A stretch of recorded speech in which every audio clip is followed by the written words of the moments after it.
এবার আমাদের মাথায় প্রশ্ন জাগে, আল্লাহ তুমি চিরঞ্জীব, তুমি সবকিছু রক্ষণাবেক্ষণ করো, এত কাজ তুমি করো, এত কিছু তুমি দেখো, তোমার কি ক্লান্তি আসে না? তোমার কি ঘুম আসে না?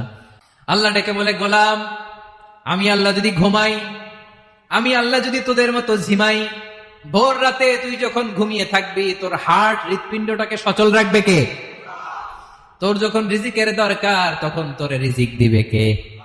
তোর দেহের মধ্যে রক্তের সঞ্চালন করবে কে? ঝর্ণা থেকে পানি নামাবে কে? আকাশ থেকে বৃষ্টি ঢালবে কে?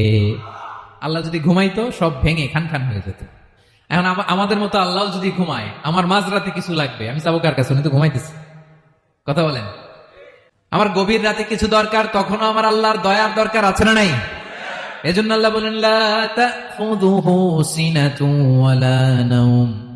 আমি আল্লাহর চোখে ঘুম নাই, ঘুমের আগে যে তন্দ্রা আসে, তন্দ্রাটাও নাই।